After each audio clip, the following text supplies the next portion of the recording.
Baca firman Tuhan dari Yesaya pasal 59 ayat 1 dan ayat yang kedua. 1, 2, 3. Sesungguhnya tangan Tuhan tidak kurang panjang untuk menyelamatkan, dan pendengarannya tidak kurang tajam untuk mendengar. Tetapi yang merupakan pemisah antara kamu dan Allahmu ialah segala kejahatanmu, dan yang membuat dia menyembunyikan diri terhadap kamu sehingga ia tidak mendengar ialah segala dosamu. Ya, puji nama Tuhan. Apa yang dikatakan firman Tuhan di dalam Yesaya pasal 59 ayat 1 ini, ayat 1 dan ayat 2. Ayat 1 dulu kita lihat, dia bilang apa? Tangan Tuhan tidak kurang panjang. Kemudian apalagi dia bilang? dan Pendengarannya tidak kurang tajam untuk mendengar. Berarti tangan Tuhan sangat murah untuk menolong kita. Ya enggak?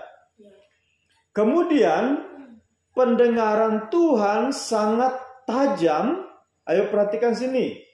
Untuk mendengar apa?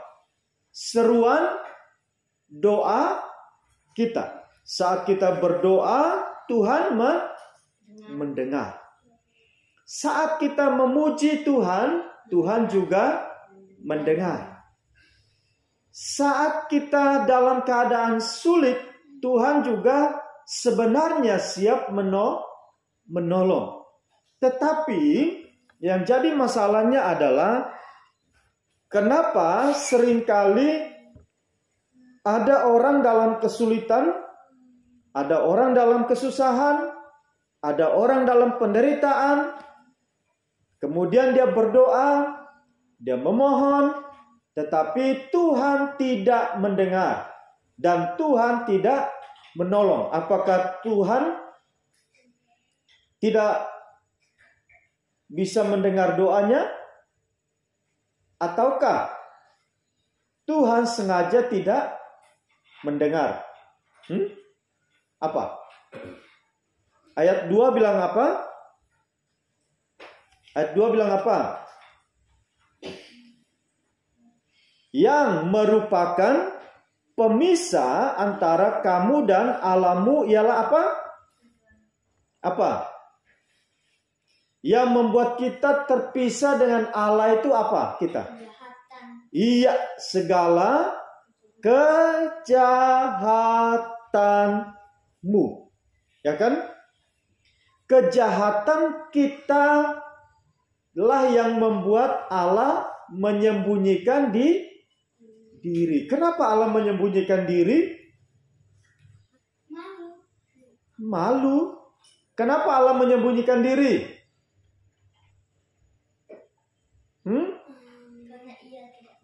Karena Allah sangat benci dengan dosa.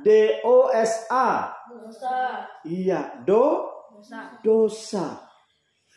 Dosa itu ibarat sampah yang sudah disimpan di satu tempat dalam waktu yang lama. Bayangkan kalau kalian simpan sampah di tempat sampah berbulan-bulan tidak dibuang. Kira-kira kemudian ditaruh di dalam ruangan kamarnya atau di ruang dapurnya atau di ruang tamunya. Kira-kira kalian betah nggak tinggal di situ? Kenapa nggak betah? Karena bau. Iya, begitulah dosa. Sehingga kenapa Tuhan menyembunyikan diri sama dengan kita yang tidak suka dengan bau sampah. Ketika di sini ada sampah yang bau busuk, Pak Gembala yakin kita semua tidak akan mau ada di dalam ruangan ini. Begitu juga dengan Tuhan. Ketika kita hidup di dalam perbuatan dosa yang terus-menerus, pasti Tuhan tidak senang dengan kita. Apa contoh? Orang berbuat dosa, contoh apa? Selain mencuri apa? Berbohong. Selain berbohong apa lagi? Melawan orang tua apa lagi? Memukul teman apa lagi? Menyuri apa lagi?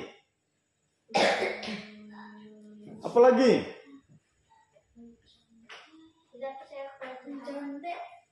Tidak percaya kepada Tuhan. Benar, itu juga dosa. Kalau kita tidak mempercayai Tuhan, kita percaya siapa?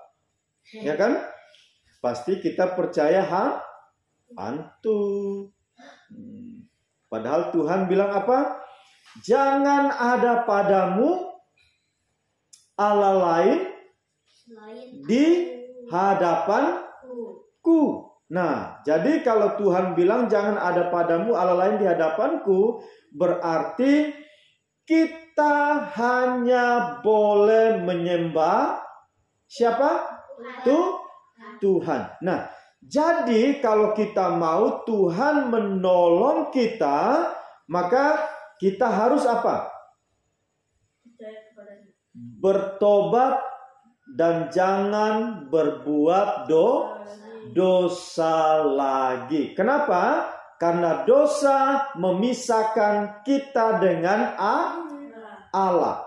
Dosa membuat satu jurang yang sangat-sangat dalam.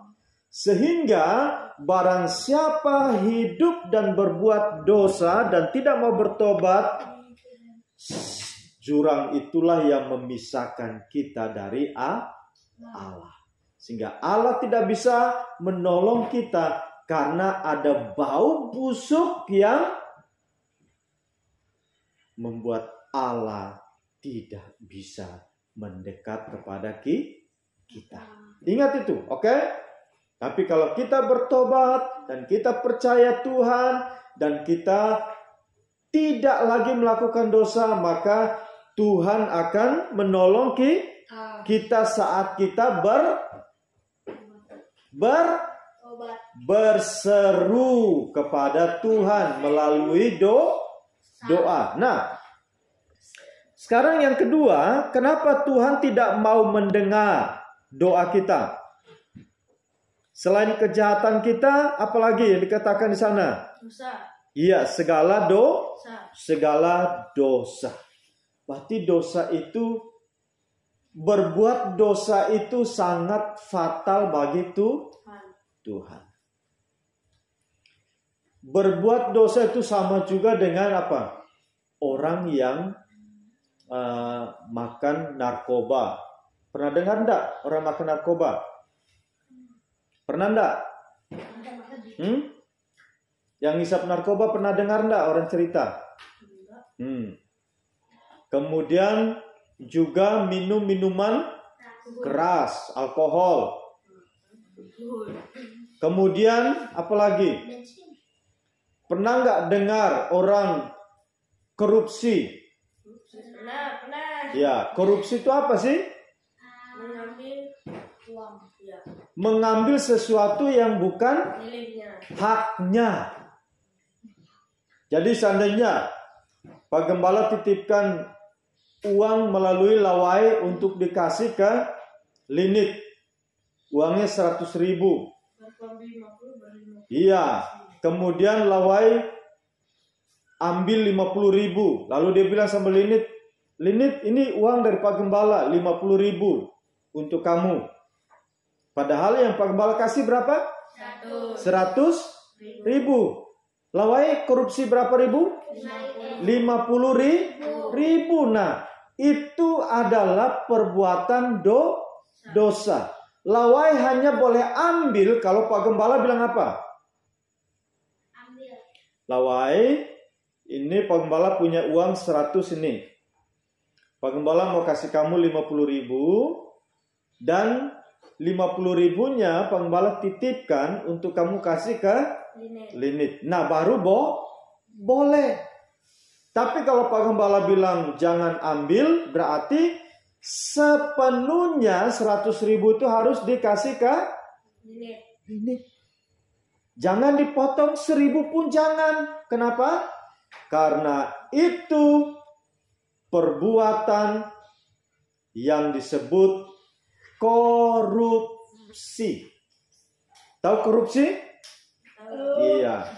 Jadi jangan suka itu ya. Misalkan kalian lagi dikasih uang jajan, uang belanja sama orang tua. Ini, ya, tolong kamu bawa uang 50.000 nih, beli lombok, beli bawang, beli apa lagi? Masako di warungnya Mama Cesi ya. Oke. Lalu Yeremia pergi, dia beli lombok. Yang tadinya mamanya suruh beli lombok 5 on, dia beli 2 on. Berarti dia kurangi berapa on? 3 on. Kemudian dia lomboknya satu on, taruhlah 5.000. Berarti dia beli hanya 2 on, berarti berapa? 10.000. Uangnya dikasih berapa? 50.000. Kemudian masih sisa berapa? Habis sudah 10.000. Masih sisa 40. Nah, dia beli bawang lagi. Tadi mamanya bilang, "Ya, beli bawang 1 on ya." Iya, 1 on ya. Oke. Bawang 1 on taruhlah 10.000. Kemudian ya beli setengah on. Berarti dia bayar berapa? 5.000. Sudah habis berapa? 15.000. Berarti sisanya 35.000. Kemudian apa lagi pesannya? Masako, beli masakonya 10.000 ya. Oke. Satu renteng, taruhlah 10.000. Kemudian Yer bilang sama mamanya Cesi, kasih 5 ini aja. 5 saset aja. Jadinya enggak jadi 1 renteng. Jadi dia hanya belanja separuh dari uang yang dikasih itu. Kembaliannya ketika dia pulang, dia enggak kasih sama mamanya. Dia simpan. Tapi dia bilang sama mamanya, "Ma, ini belanjaannya. Sudah semua ini.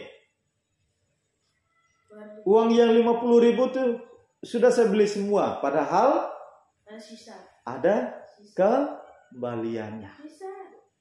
Harusnya dia bilang, "Ma, ini kembaliannya." Terserah mamanya. Kalau mamanya mau kasih dia, ya puji Tuhan kan. Tapi kalau mamanya tidak mau kasih, puji Tuhan juga dong. Ya enggak? Jangan nangis. Yang jadi masalahnya adalah kalau ada kembalian tetapi tidak dikembalikan. Itu masalah.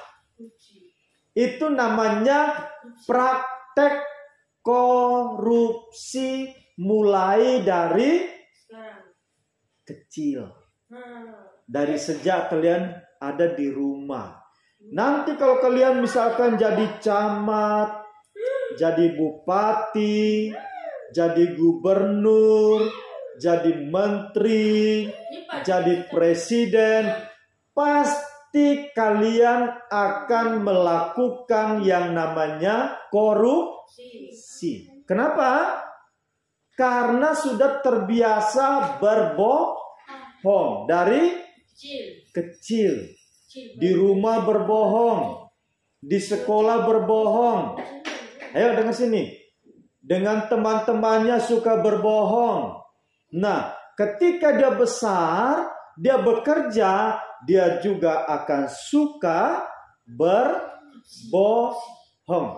Nah, Orang yang begitu, firman Tuhan katakan bahwa doanya tidak akan didengar oleh Tuhan. Jadi siapa yang melakukan kebohongan, dosa, kejahatan, Tuhan tidak suka dengan orang yang seperti itu. Jadi hari ini firman Tuhan mengajarkan kita dua hal. Apa? Yang pertama adalah apa? Janganlah melakukan kejahatan apapun. Yang kedua adalah Dosa. jangan suka melakukan Dosa. perbuatan yang membawa kamu kepada hidup yang berdosa. Oke? Kenapa? Karena dua hal ini membuat Tuhan tidak mau menolong kamu saat dalam kesulitan. Dan dua hal ini juga membuat Tuhan tidak mau mendengar seruan doamu saat kamu berseru minta pertolongan. Amin. Tuhan Yesus memberkati.